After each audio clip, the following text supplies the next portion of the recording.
Welcome to On Spot, where we keep you up to date with the latest news, starting with the headlines.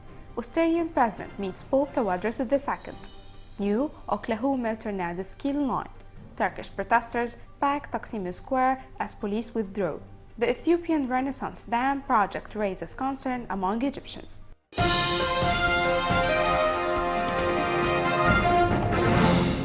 Starting from His Holiness Pope Tawadros' visit to Austria, as Austrian President Hans Pfister met with His Holiness Pope Tawadros II and his accompanying delegation on Tuesday afternoon at the Hofburg Palace in Vienna. Bishop Gabriel of Austria, Bishop Angelis of Britain, and the Egyptian ambassador to Vienna and a number of officials attended the meeting from the Austrian presidency and the government. The Austrian president said he was glad to meet Pope Tawadros despite what little knowledge he has for the Coptic Church, one of the most special foreign communities in Austria. The president stressed the importance of activating a dialogue between religions and cultures, especially between Islam and Christianity, in order to spread peace throughout the world. Pope Tawadros II expressed his sincere thanks to the president for meeting him in Austria. His Holiness pointed out that Austria is a model of coexistence between communities where there is respect for religious and beliefs.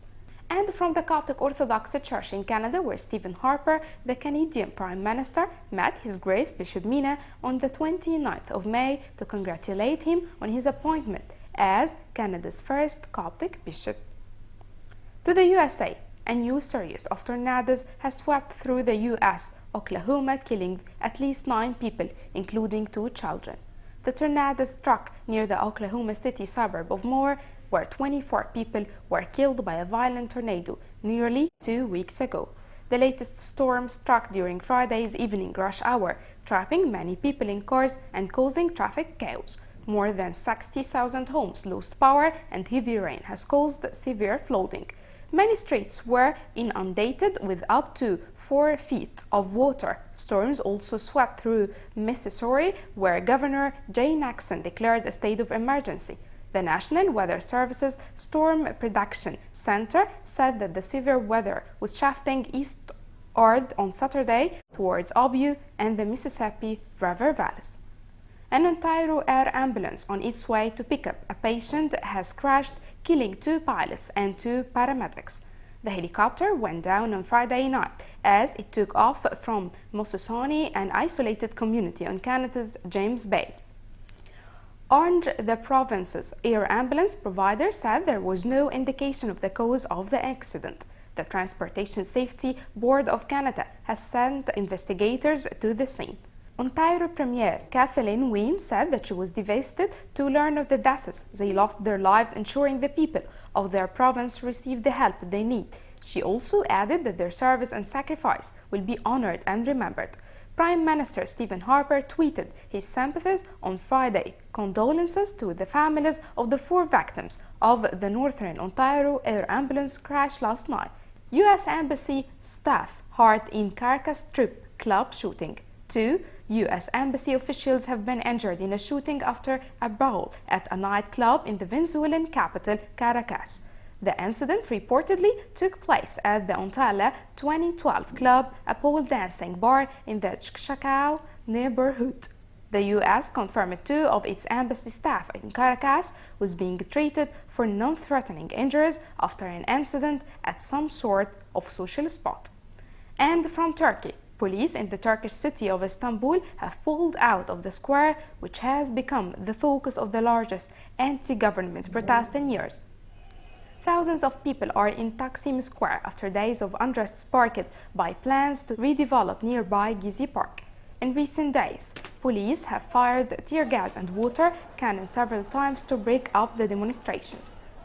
Prime Minister Recep Tayyip Erdogan said police may have used excessive force, but that the park development will go ahead. An administrative court had ordered a temporary halt to the demolition work on Friday, but in a different speech to the Exporters Union on Sunday, Mr. Erdogan said an Ottoman-era military barracks on the Gezi Park site would be rebuilt on the site as planned.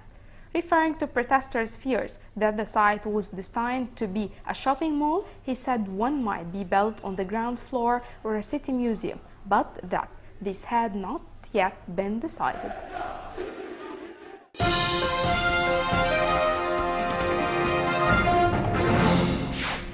Turning to Egypt, where controversy and worry about the Ethiopian Renaissance Dam project have increased among Egyptian people. The Grand Renaissance Dam project was announced last year by the Ethiopian government is a unilateral move that it is not sitting very well with its downstream neighbors, Egypt and Sudan, say Ethiopia is threatening their greatest natural resource. If construction stays on schedule, the dam will be complete in 6 years. Ethiopia say the dam will generate 6,000 megawatts of electricity and it will sell a proportion of that to its neighborhoods and use the rest to fuel its own growth. Egypt and Sudan are particularly worried that this dam will allow Ethiopia to control the flow of water. Ethiopia denied this and says it will use machines to monitor and ensure the flow remains stable. Ethiopia's Prime Minister Meles Zenawi has dismissed these concerns and warned against what he called dam extremists. From the other side, Coptic Patriarch His Holiness Pope Tawadros II denied what was published about contact between the presidency and the church regarding Ethiopians' announcement to commence operations of the Renaissance Dam. That came after a number of local media channels had published news claiming that President Mohamed Morsi authorized Pope Tawadros II to intervene to resolve the Nile water crisis using the relations between the Coptic Church and its Ethiopian counterpart. And also from Egypt, anti-Morsi rebel petition collects over 6 million signatures. Rebel campaign aims to get the support of 15 million Egyptians by 30 June. Organizers of the anti-Morsi rebel campaign announced on Wednesday that the movement has succeeded in gathering 7 million signatures in support of its goals. The campaign, which officially began on 1 May, hopes to collect 15 million signatures by 30 June to register opposition to Egyptian President Mohamed Morsi and his policies and to demand snap presidential elections. The petition will be submitted to the Prosecutor General. Egypt's High Constitutional Court has ruled unconstitutional an article regulating the election of independent MPs to the Shura Council, the upper house of parliament currently holding legislative powers. As a result of the ruling, the Shura Council will be dissolved after a new House of Representatives, lower house of parliament, is elected. The court also said the law governing the composition of the Constituent Assembly, the body tasked with drafting Egypt's new constitution, is unconstitutional. Going to Iraq, where the authorities say they have uncovered an Al-Qaeda plot to use chemical weapons as well as to smuggle them to Europe and North America. Defense Ministry spokesman Mohammed El-Askari said 5 men had been arrested after military intelligence monitored their activities for 3 months. 3 workshops for manufacturing the chemical agents, including sarin and mustard gas, were uncovered. Remote-controlled toy planes were also seized at the workshops. He added that all of the arrested men had confused to the plot and said they had received an instruction from another Al-Qaeda offshoot.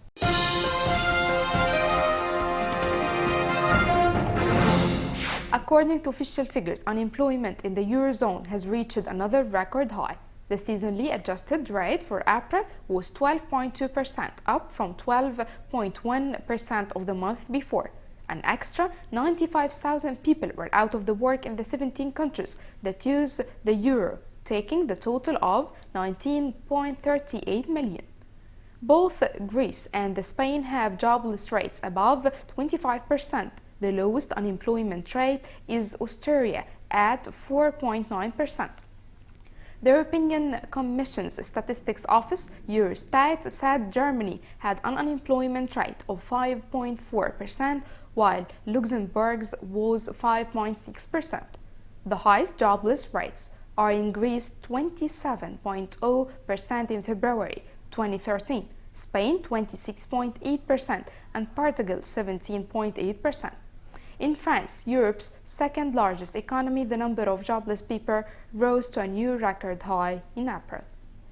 The Chinese baby that was rescued from a sewage pipe fell in accidentally, as the baby's mother has said. The mother, who has not been named, reportedly told police she unexpectedly gave birth on the toilet and that the baby slipped into the sewer.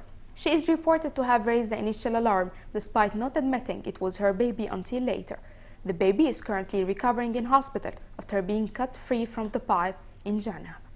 Data suggests that two common painkillers, ibuprofen and diclofenac, can slightly increase the risk of heart problems if taken in high doses for a long time.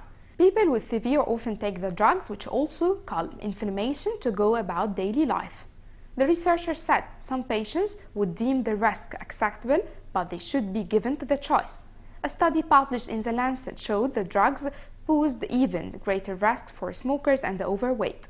The risks have been reported before, but a team of researchers at the University of Oxford analyzed the issue is unprecedented detail in order to help patients make an informed choice. That's all we have for you today. Stay tuned with On Spot. See you next week.